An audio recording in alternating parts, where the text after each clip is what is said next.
Hey guys, welcome back to my YouTube channel. आखिरकार दिलवेज को हमेशा के लिए हमसफ़र मिल चुका है। सिकंदर जैसी आता है दिलवेज को अपने घर लेकर चला जाता है और सिकंदर खूब काशान की इंसल्ट करता है। आज की इस वीडियो में आप लोगों को बताएंगे कि काशान आगे रोशनारा बेगम के साथ मिलकर क्या करने जा रहा है, किस तरह फिर से सिकंदर और दिलवेज के बीच में नफरत पैदा करेंगे ये लोग। तो जल्दी से हमारे चैनल को सब्सक्राइब कर दें और साथ में लगे बेल आइकन बटन को में प्रेस कर दें ताकि नई से नई आने वाली वीडियो की नोटिफिकेशन आप लोगों को आसानी के साथ मिल सके। दिलवेज अपने अब्बा के घर अपनी हवेली में आती है तो शाब कुतुबुद्दीन से ये सब कुछ बर्दाश्त नहीं होता, क्योंकि वो चाहता है कि दिलवेज का घर बसर है। फ़ौरन सुबहान अपने दोस्त को कॉल करता है और उससे कहता है कि ऐसा कुछ भी नहीं है, दिलवेज मेरी माजी की कोई भी गलती नहीं है, बल्कि इसकी माँ के साथ मैंने निकाह किया था और उसके बाद दिलवेज इस दुनिया में आई है। दिलवेज हमारी इज्जत है और इस घर की वो परवरिश है, उसकी परवरिश इसी ही घर में हुई है। आप लोग ऐसे ही गलत समझ रहे हैं, आप बस जल्दी से जल्दी दिलवेज को यहाँ से ले जाएं। सुभान जैसी ये बात सुनता है तो ऐसा था, सुभान का तो पूरा दिल है कि दिलवेज इस घर में रहे, क्योंकि वो अपने दोस्त को नाराज़ नहीं करना चाहता। ये शाब कुतुबुद्दीन पैगाम सुभान को दे देता है कि आप जितनी कोशिश करें कि दिलवेज को वापस ले जाएं। यहाँ से शाब कुतुबुद्दीन जाता है फ़ौरन अपनी बेगम के पास, रोशनारा के पास, और उसके ऊपर खूब गुस्सा करता है और उसको बातें सुनाता है। और पहली दफ़ा शाब कुतुबुद्दीन की आंखों के अंदर गुस्सा नजर आ रहा होता है। वो रोशनारा के पास जाता है, उससे कहता है कि ख़बरदार, अगर अब तुमने मेरी माजी की बातों को याद करने की कोशिश की तो मुझसे बुरा कोई भी नहीं होगा, और ना ही तुमने मेरी माजी की बातों को किसी के सामने लाने की कोशिश की तो मैं तुम्हें देख लूँगा। जब ये सारी बातें रोशनारा बेगम शाब कुतुबुद्दीन की सुनती है तो वो भी हैरान होकर देख रही होती है कि ऐसा क्या हो गया है कि पहली दफ़ा शाब कुतुबुद्दीन ऐसे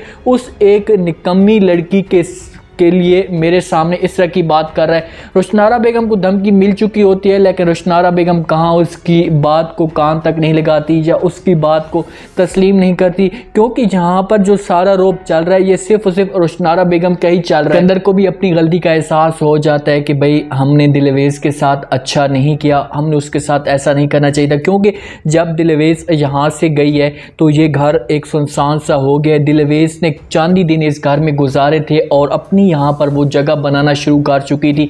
जब यहाँ से गई है तो सिकंदर को अकेलापन महसूस हो रहा होता है और वो उसके जहन में अजीब अजीब तरह की बातें आ रही होती हैं कि अगर इसकी माँ ने गलती की थी या इसके बाप ने गलती की थी तो हमारा क्या बनता है कि हम इसको इतनी बड़ी सज़ा दें। वो आखिरकार ये फैसला करता है कि बस चाहे जो कुछ भी हो जाए मैं दिलवेज को वापस लेकर आऊँगा। दिलवेज उस हवेली में मौजूद होती है। रोशनारा बेगम जब भी उसे देखती है तो बहुत ज़्यादा खुश होती है और उसके पास जाती है, उससे कहती है कि हाँ, जैसा मैं चाहती थी वैसे ही आपके साथ हुआ है और बहुत जल्द मैं आपको अब उससे तलाक भी दिलवा लूँगी। आप ये सोच रही थी कि तुम जाओगी वहाँ पर उस घर में जाकर अयाशी करोगी, लेकिन ऐसा कुछ भी नहीं होगा और अपनी अदाओं के ज़रिए तुम उन लोगों को फंसाओगी जैसे तुम्हारी माँ ने अपनी अदाओं के ज़रिए मेरे शौहर को फंसाया था। जब ये बातें सुनती है दिलवेज तो दिलवेज का जो पारा होता है वो भी हाई हो जाता है, उससे भी गुस्सा आ जाता है। फ़ौरन उससे कहती है कि ख़बरदार, अब अगर तुमने मेरी माँ के बारे में कोई भी एक लफ्ज़ बोला तो मैं आपकी बात बर्दाश्त नहीं कर पाऊँगी, और एक बात कान खोल कर सुन लो कि सिकंदर मुझे ज़रूर लेने आएगा, मुझे वो कभी भी तलाक नहीं देगा। दिलवेज इस उम्मीद पे बैठी हुई है, इस आस पे बैठी हुई है कि किसी भी सूरत में चाहे जो कुछ भी हो जाए सिकंदर मुझे तलाक नहीं देगा और मुझे वो वापस लेने के लिए आएगा।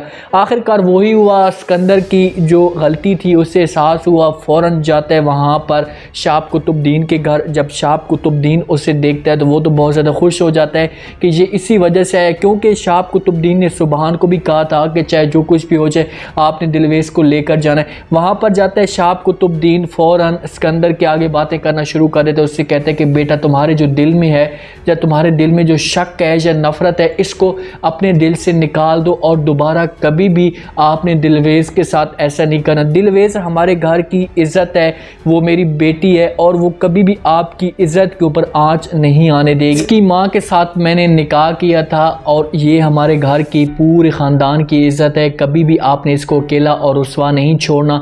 वहाँ पर शाब कुतुबुद्दीन फ़ौरन दिलवेज़ के लिए पैगाम भेजते हैं, क्योंकि दिलवेज़ अपना ज़्यादातर वक्त होता है वो अकबी के साथ गुजारती है, सारा दिन उसी झोंपड़ी में मौजूद होती है। तो शाब कुतुबुद्दीन का जब वहाँ पर पैगाम जाता है कि सिकंदर आए हुए आपको लेने के लिए, तो दिलवेज़ बहुत ज़्यादा खुश हो जाती है।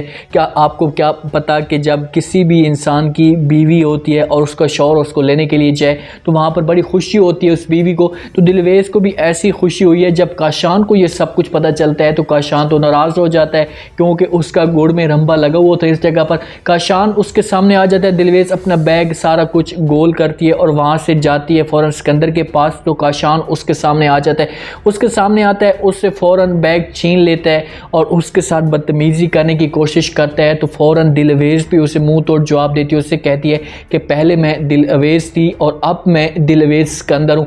आप ये भूल रहे हैं कि मैं सिकंदर की बीवी हूँ और अगर आपने मेरे साथ बदतमीज़ी अब की तो मुझसे बुरा कोई भी नहीं होगा। जब इस तरह की बातें कर रही होती है दिलवेज़ काशान के साथ, तो पीछे से सिकंदर भी आ जाता है और सिकंदर फ़ौरन काशान को पीछे करता है और उससे कहता है कि ये मेरी बीवी है और आप लोगों ने इस के ऊपर अब ऐसी को भी बात नहीं करनी। फ़ौरन दिलवेज़ का वहाँ से हाथ पकड़ता है, दिलवेज़ को वहाँ पर गाड़ी के पास लेकर जाता है और उससे वहाँ पर बड़ा कमाल का जवाब देता है। उससे कहता है कि भाई चाहे जो कुछ भी हो जाए, तुम अगर इन लोगों के सामने मासूम बन के रहोगी या चुपचाप बन के रहोगी तो हो सकता है कि ये लोग तुम्हारे ऊपर ऐसे ही चढ़ाई करेंगे। अपने आप को चेंज करके दिखाओ, अपने अंदर कुछ चीज़ दिखाओगी तो तब हो सकता है कि इन लोगों के ऊपर तरस आ जाए या ये तुम्हारे आगे फिर झुक जाए। क्योंकि दिलवेज़ की मासूमियत का वहाँ से काशान भी फ़ायदा उठाता है और रोशनारा भी फ़ायदा उठाती है। अगर रोशनारा के आगे आप देखो कि जितना रोशनारा की बेटी फरिया का इस घर में हक़ है उतना दिलवेज़ का भी इस घर में हक़ है,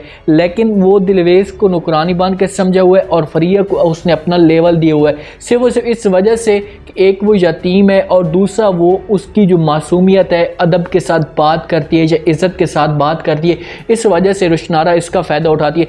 वहाँ से सिकंदर इसे ले जाता है। दिलवेज़ तो बहुत ज़्यादा खुश होती है, लेकिन इस जगह पर जाकर आगे स्टोरी बड़ी इंटरेस्टिंग होने वाली है, क्योंकि जब वहाँ पर जाएगी सिकंदर की माँ ने तो उससे कभी भी दिल के साथ एक्सेप्ट नहीं किया कि मैं इसको अपनी बहू नहीं मानूंगी। तो फिर यहाँ से रोशनारा और सिकंदर की माँ आपस में मिलकर कोई ऐसा प्लान तैयार करेंगे जिसकी वजह से वो दिलवेज़ को मज़ीद बदनाम करने की कोशिश करेंगे। लेकिन अब सिकंदर पूरी इसकी सपोर्ट दे रहा है, पूरा साथ देता रहेगा, इसके साथ मज़ीद दिलवेज़ के ऊपर परेशानी आती जाएगी, सिकंदर साथ देता जाएगा। लेकिन जब इसकी माँ इसके साथ मिलेगी तो फिर जाकर हो सकता है कि सिकंदर के और जो दिलवेज़ के बीच में है वो नफ़रतें बढ़ना शुरू हो जाएं और आखिरकार सिकंदर दिलवेज़ को तलाक दे दे।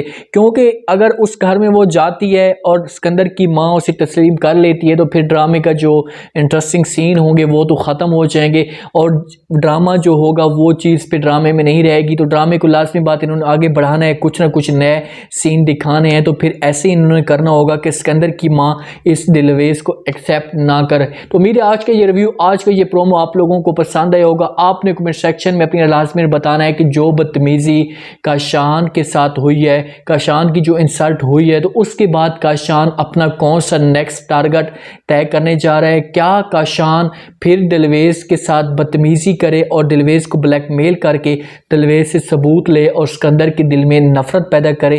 क्या ऐसा हो सकता है? कमेंट सेक्शन में लाजमी दे, चैनल को लाजमी सब्सक्राइब कर दे, अपना खास ख्याल करें, दुआ में याद रखें। मुझे दीजिए इजाज़त, अल्लाह हाफ़िज़।